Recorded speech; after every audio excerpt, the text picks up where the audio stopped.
first I wanted to introduce our speaker and hear from Jeannie Sager, who's the director of the Women's Philanthropy Institute at the Lilly School of Philanthropy at Indiana University. We all heard at Town Hall last year from Andrea Pachter, who is Jeannie's immediate predecessor. And I met Jeannie very briefly at the Catalyst conference. Several of us did, right before we all went into lockdown. And we had plans to see each other again in Chicago in April, and instead got to just connect online. And I wanted her to connect with y'all today so that we can connect some of the really great work Impact Austin's doing locally with some national trends, and see some places where Impact Austin is leading the way. And Jeannie's going to talk a little bit about that. And then also, they just released a snapshot of women's giving and giving in general during COVID. So I thought it was a pretty relevant topic that we were hoping to cover too. So Jeannie, I think everyone here would like to get to know you a little bit too. A lot of what we talk about with Impact Austin is about being on a journey, and specifically a philanthropic journey. And you yourself have been on a philanthropic journey that's led you to holding this super esteemed position and directing some research and some leadership in women's philanthropy. So I think all of us would like to know a little bit about you and hearing more about your journey, and then about the Institute specifically. Thank you so much, Christina. It's so great to be with all of you this morning, and it warms my heart. I actually grew up in Florida. So hearing Christina say y'all a couple times, just really, it's like joy rising. So, so happy to be with all of you. And I just wish that we could be together in person. As Christina said, the last time I had a chance to meet with her was in Seattle, in the hot spot at the time, who we did not know that. And I had just started as director. I was actually 4 weeks on the job. And we were supposed to be together again, as Christina said, at our Women's Philanthropy Institute Symposium in Chicago. So I do want to give a plug for what we ended up transitioning to outside of the symposium, which is a philanthropy plugged in digital hub. So it seems really apropos that our Women Give report this year, Women Give 2020, was all about the intersection of technology, gender, and giving, when we've had to make this worldwide pivot to gathering together virtually and really leaning in on these virtual tools and technology. But I want you to listen in particular to a podcast episode titled "The Most Generous City in the Country." And it's an interview with Christina and Courtney Manuel and their efforts to encourage generosity among as many people as possible in Central Texas. And you, all of you today who are joining us, are part of that generosity movement.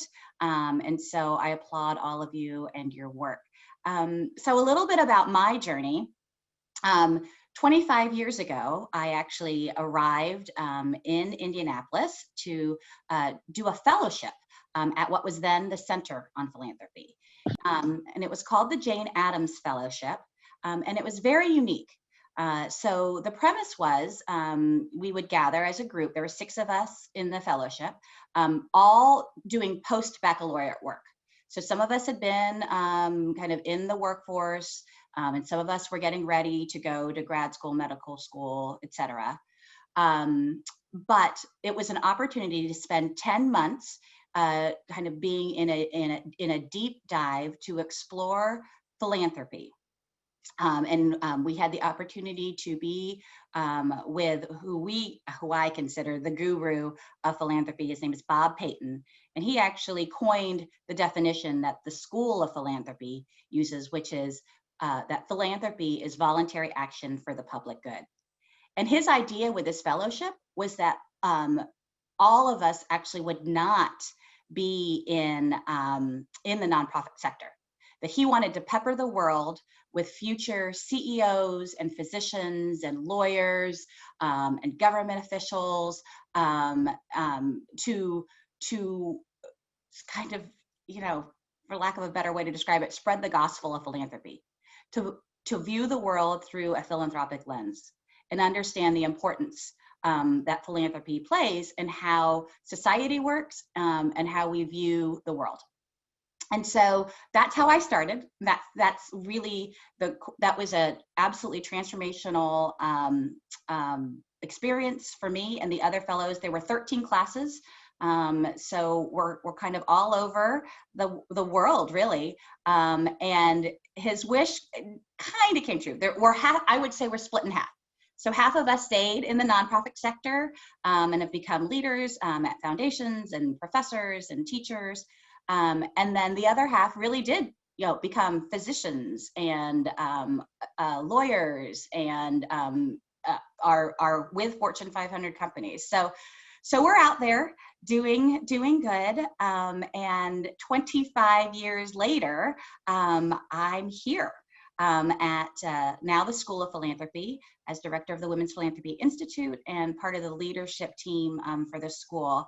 And what's interesting is that I come to this work as a practitioner and not an academic. So I fully confess that I'm a philanthropy nerd.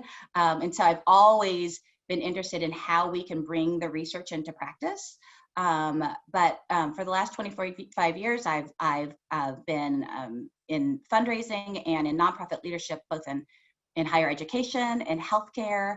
I even helped build and found a new college independent college prep school here in Indiana. So I like to see myself as a builder, and I'm very excited to come to the Women's Philanthropy Institute at this point in time, because we have really built this great reputation on rigorous research.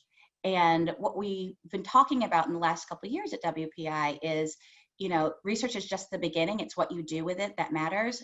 And so to be able to play a role coming in as a practitioner to really help others, really put our research to practice to grow women's philanthropy. So that's my journey and how I came into this field. And I'm just truly grateful to be here and be here with all of you. Thank you so much, Jeannie. You are part of a professional sector that I think all of us are professionals or semi-professionals, or a lot of our members who philanthropy is a life's calling like yours. So I think we can really relate to that piece of your story. You also get to work in it all day. And so you have access to great research and trends and big picture.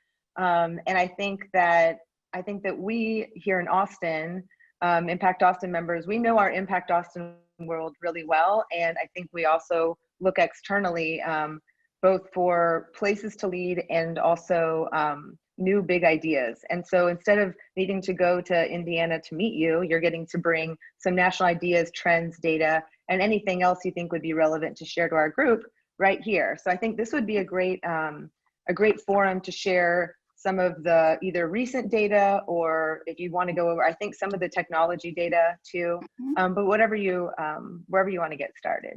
Great, thanks, Christina. So I just want to again kind of level set for those of you who aren't familiar with Women's Philanthropy Institute. I know that we have been very engaged with Impact Austin over the last several years, but it's always good to remind everyone that we are the only research institute in the world dedicated solely to the study of gender and philanthropy. And the school is the only school of philanthropy in the world as well. So we have a very big platform to share the work. And so our sole purpose is to conduct, curate, and disseminate research on women's philanthropy, and with the mission to grow women's philanthropy. And a reminder again that this field of study is reasonably new. We released our first study in 2010 and have since then built an amazing reservoir of findings that demonstrate that gender matters in philanthropy. We have about 135 data points, unique data points around gender and philanthropy. But this is why. It's because by most measures, today's demographic changes benefit women. You know this and you see it every day. And more women have increased access to education, income, and wealth. And those three things are the key predictors of philanthropy. And so women's wealth is rising. I just read a report from the Boston Consulting Group that said that by 2025, women will have $110 trillion in personal assets. And today, women hold about 40% of all global wealth. Women are more likely to give across race, age, and income levels. And women give differently, from motivations to causes to behaviors. Women and men demonstrate different giving patterns. And so those three things have really been the core themes that run through all of our research. And so I encourage you to visit it, but it makes the case, and it makes a very strong one, that if you leave women out of the conversation with regards to leaning into generosity, then you're really missing an important voice. And I know that in the last several years, you know, in particular, in all of the sectors of our women's voices are rising and being amplified. And so I always appreciate opportunities like this to again share the research and what we're finding at the Women's Philanthropy Institute, and having people share that more widely. So I want to share a couple things about trends in giving circles in particular. And when Christina asked me to do this, to be here with you today, and the kinds of things she wanted me to talk about, and she asked about trends, I kind of laughed, because the truth of the matter is that Impact Austin is a leader when it comes to the trends that we are seeing in collective giving. And I know that all of you are going to see yourselves in Impact Austin in some of the data points that I'm about to share. And I hope that you know that you can be so proud of the work that you've done to truly diversify and democratize philanthropy in Austin, as you have created a model that quite literally grows women's philanthropy. So I'm going to talk about three trends that are happening right now. The first one is that collective giving or giving circles are trailblazers when it comes to inclusive philanthropy. So our 2018 report on Giving Circle members found that Giving Circle members tend to leverage their networks more strategically for philanthropic advice. Women like to give together, and they like to talk about it, and they like to share with their friends, and they like to get advice from each other. Their philanthropic networks are also more diverse in terms of race, religion, and socioeconomic status than the networks of non-members. And secondly, collective giving circles, they are attracting newer members who are more diverse in terms of age, income, and race. In particular, Latinx participation is more prevalent in newer giving circles. So what's great about collective giving and giving circles like Impact Austin is that it provides an access point for a larger group of donors to kind of come in and experience what we like to call at the fundraising school, the joy of giving. But it's that accessibility and the opportunity to really bring in all of the resources that women like to consider when they consider philanthropy. And that is time, talent, treasure, testimony, and ties. And then I think you can also add now a sixth one, which is trust, which are all things that collective giving opportunities provide for women. The second trend that's happening right now is that there are new resources available to grow giving circles. And I imagine some of you have heard of this new collective group called Philanthropy Together, whose mission is to really is to really grow this giving circle movement. So some numbers. So in 1995, there were 50 giving circles. In 2010, that grew to 550. In 2020, we're about 2,000 giving circles. And in 2030, they're projecting that there will be 3,000 giving circles. So all of now these giving circles, again, continue to be majority women coming around in terms of identity, but it's attracting all kinds of other groups who want to come together based on identity. And American Giving Circles have engaged at least 150,000 people and have given away as much as $1.29 billion. And our studies have shown that people in giving circles donate more money and time to charities than individuals that are not in a giving circle. And so Philanthropy Together is a new organization that's led by Sarah Lomelin, and it launched just this year. I mean, what a year to launch. But it seeks to propel the giving circle movement over the next 5 years. And their mission is to diversify and democratize philanthropy by creating hundreds more giving circles and also helping existing ones thrive. And so they have 4 strategic focus areas. One is showcase. And so they want everyone to know what a giving circle is. And they're leveraging new outlets for that. So they really want the idea and definition and understanding of what a giving circle is to go into mainstream. So really pushing out and working with public relations firms and media firms so that more of our general population understand what a giving circle is and becomes interested in potentially forming one. Strengthen is their second focus area, which means that they want to connect existing circles and, more importantly, provide support for those circles. And then we talked about growth, so they want to scale. They have a goal of creating helping to get hundreds of new giving circles started. And in this particular world where we've shifted everything to a virtual platform, they have this great new kind of like a course and workshop called Launchpad.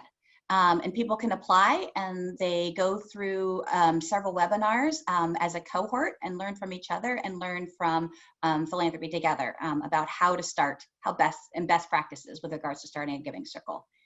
And then lastly, sustain, which is they want to make sure that the collective giving field is thriving and that they're all supporting each other and innovating. So super exciting work that Philanthropy Together is doing. And so I would highly encourage you to kind of check them out. And the last thing I want to talk about in terms of trends for collective giving and giving circles is this notion of challenging what we'll call the nonprofit industrial complex. So when we look at philanthropy, we're thinking about there tends to be sometimes this idea that there's donors on one side and then this whole nonprofit industry on the other. And so there's this growing idea that giving circles provide a different option, that they're an alternative to this, how we've begun to institutionalize philanthropy. And so there are a couple of things within that that I want to provide as example. So there's this idea of adopting what they call trust-based philanthropy. And there are a lot of giving circles that are adopting the trust-based philanthropy pledge, which really helps democratize and diversify philanthropy because it opens the door a little bit wider. And so the 5 tenets of this pledge include loosening or eliminating restrictions on current grants, making new grants as unrestricted as possible, reducing what we ask of our nonprofit partners, contributing to community-based emergency response funds, and committing to listening to those communities least heard. And so really turning things on its edge by allowing those agencies that are truly doing the service and doing the work, the on-the-ground work, to do their work. And trust that they know their clients and they know their mission and that they're doing all the right things to make a difference in their communities and in society. And so that brings me to the second example, the idea that collective giving circles and collective giving and giving circles are starting to affect and champion systemic change and to play a role in that. And so I have a great example from the Women's Giving Alliance in Jacksonville, Florida, who's really on the cutting edge of this practice. So The Alliance has invested $6.5 million since 2001 to improve the lives of women and girls, and actually even established an endowment that has grown to more than $3.5 million. So that was in 2000, so started in 2001. And so in 2011, it launched its first 3-year strategy to allocate awards in the single focus area of mental health, and then later adopted a second focus area, breaking the cycle of female poverty, and then moved to the forefront of convening local organizations and individuals around that issue, forming a coalition called Lift Jacksonville. And so I share all of this because it's through this effort that those Alliance members advocated in the Florida State Capitol for a new law that banned marriage for children under age 17. So it's just a great illustration of how they moved philanthropy and to not only serving communities at need, but then championing those communities in the State House and creating systemic change. And so that's I think there are a lot of giving circles who are becoming more interested in how they can do that. And so I'll just end with a quote as we kind of talk about trends in giving circles from Lynetta Gilbert, who is a real champion and leader in the foundation space and philanthropy space. So here's the question for all of you to kind of think about. As giving circles, are we thinking big enough? Are we trying to look and sound and be like institutional philanthropy? Are we allowing ourselves the freedom to be and act and talk as we believe we need and want to be, to connect, support, advocate for our community through our time, talent, treasure, and testimony? So just something to think about as you kind of move forward in this new year. And so I'll also share a little bit from our COVID-19 report, which is our latest report from WPI. And so the headline is this: despite facing a global health crisis and economic recession, more than half of all US households, 56%, expressed some form of generosity during the early months of the pandemic. 48% of US households engaged in forms of generosity that were unique to the pandemic. This includes things like ordering takeout to support restaurants, buying gift cards from restaurants that had to shutter, continuing to pay individuals or businesses for services that they couldn't provide due to strict social distancing requirements. And then 32% of households did some combination of donating directly to nonprofits, supporting others through crowdfunding, or providing in-kind goods. That's anything from donations to food pantries or to homemade masks, but all to those in need. So 32% did what we call this direct giving. And then additionally, in this early snapshot, so this was really a survey that asked household decision makers about their giving from March to May of 2020. But really, households' routine traveling was largely unchanged. What was unique about this report for us, though, was that the report's findings actually differ from previous WPI research when it comes to gender. So we found that single women are more likely to give, and so our research has always shown that single women are more likely to give and give in greater amounts than similarly situated single men. And although further research is necessary, but what we found is that in this case, single women were more likely to report that their giving had decreased due to specific elements of the pandemic. And so we, of course, want to have some further research to kind of understand this finding. But as you've probably read and seen in the news, studies are now showing that women have been disproportionately affected by the pandemic and resulting in an economic downturn. I mean, we're really throwing around the word she-cession here, which could decrease women's ability to give. And this pattern, again, a contrast with the Great Recessions, which had an outsized impact on men. The other piece to this that we think might be a reason that they're reporting the potential decrease in the giving is that women's preference, they prefer to give collectively and collaboratively. And so, the lack of community interactions during the early months of the pandemic may have had a dampening effect on their giving. And then lastly, I'll share in terms of COVID and giving circles that they have been, in particular, the frontline responders in addressing the pandemic in their local communities. For instance, the New York Women's Foundation established their Resilience New York City COVID-19 Response and Recovery Fund with $1 million fund. Women Give San Diego sped up their decision-making process and awarded general operating support grants for the very first time in its history this year. And so collective giving networks have been actively sharing lessons and experiences with each other,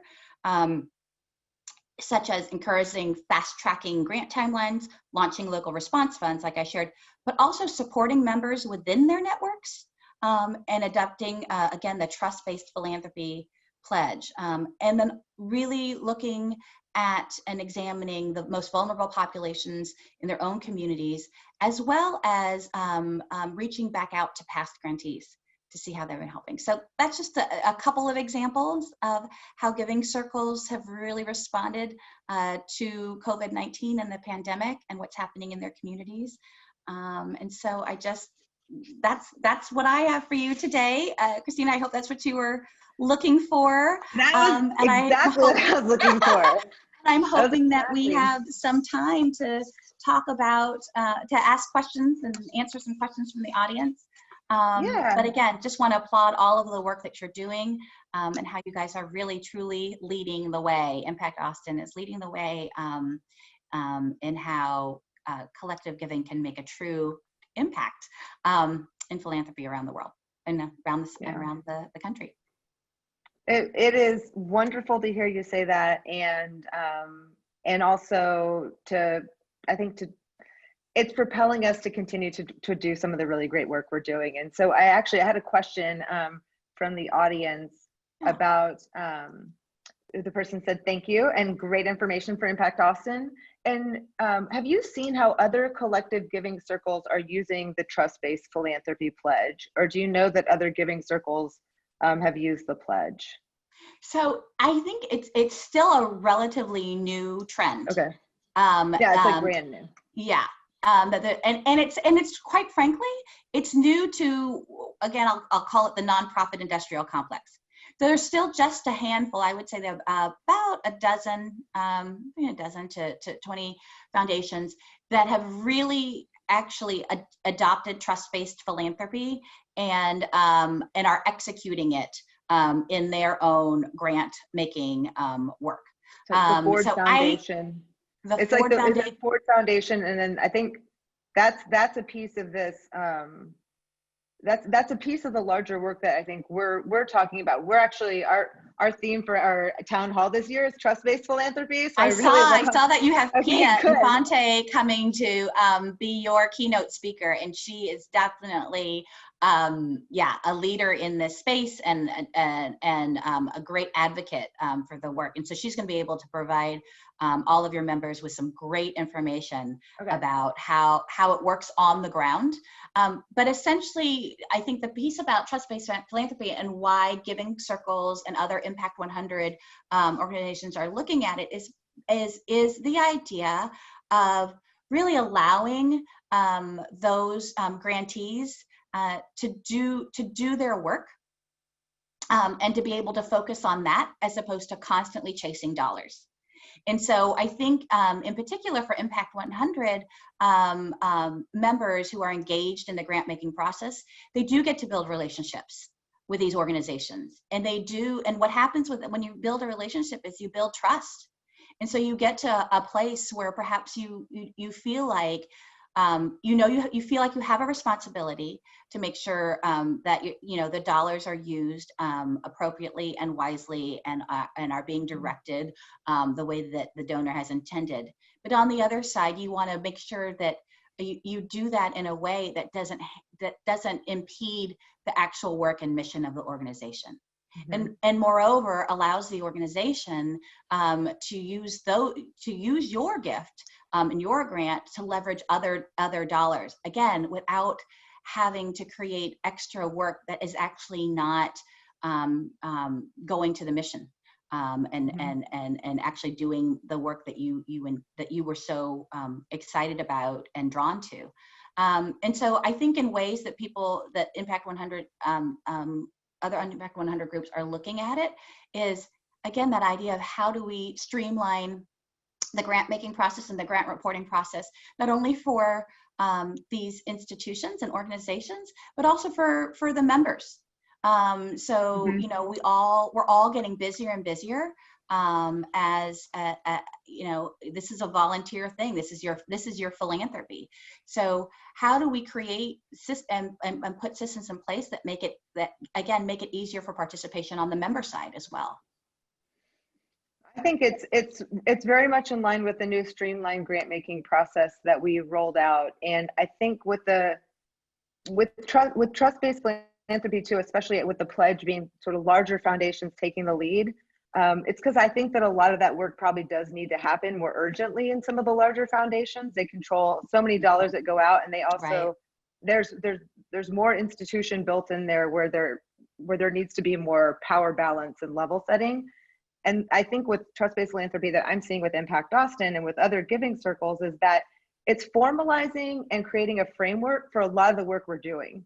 It's giving some language around like why Impact Austin members are matched with the community partners. We have community partner liaisons that are matched with our community partners after they receive a grant, and those are long-term relationships that we're building on trust. And I think especially for our donors and members, how much direct interaction and engagement they actually have with nonprofits, both during the application process and beyond, and becoming real champions for those causes. It's really I think we're moving in this direction of formalizing, I think, a lot of the great work that we have been doing too. Yeah.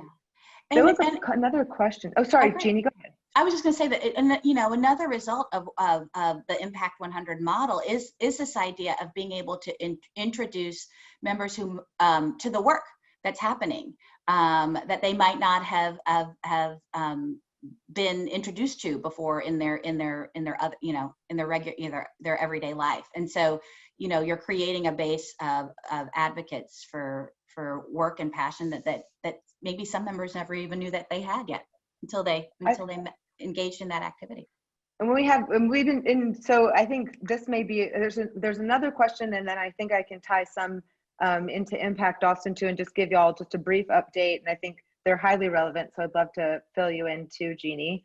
The other question is, as far as networks out there, and Impact Austin is, we're a standalone nonprofit, just for context, we're a standalone nonprofit, so we're not a community foundation, and we're not a formal member of the Impact 100. They were a model that we looked at when we were founded, but we're not a formal Impact 100. But we know that is one network out there, and then Philanos, which was Catalyst, is a network. Do you see other networks of giving circles either forming or out there that we may be able to plug in with? So I think Philanthropy Together, as I mentioned, is a great resource. I don't know what Sarah's plans are, you know, for creating an actual cohort within that. Okay. But I think they do want to serve as a connector. So if there are other similar Impact Austin groups in terms of model, like trying to find them together. So the Philanthropy Together is actually a really great example of how an institute like the Women's Philanthropy Institute serves as a convener. So the founders of that particular movement actually met at I think it was the 2018 or 2017 symposium, and it was just like Christina said, you know, there's Philanos, and then there's that Impact 100 Council, and so there's all these little other, you know, groups that you can kind of come into, but there really wasn't one thing around giving circles, and all of these people found each other at one of our symposiums around women's philanthropy, and so There's now even a Women's Giving Circle International. That's another group. But yeah, the networks are out there, and I think it's a matter of just kind of compiling what all of them are. And I think the Collective Giving Research Group is actively kind of making sure that we have some sort of master spreadsheet of how this all works. And Philanthropy Together is a great start. Perfect. We participated in their first, I think they did a racial equity 4-part course, and they asked Impact Austin to participate in the first one to feature our social innovation grant. So it was actually really exciting. It was, we met a lot of great giving circles from across the country that are looking to do some work like our social innovation grant. So so Jeannie, thank you so much. I think that we will probably, end up having some questions in the chat. So if you keep an eye on the chat, but if we'd like to use our reaction button, or we can just clap and just give Jeannie a round of applause. You are so fabulous. Oh, right back at you.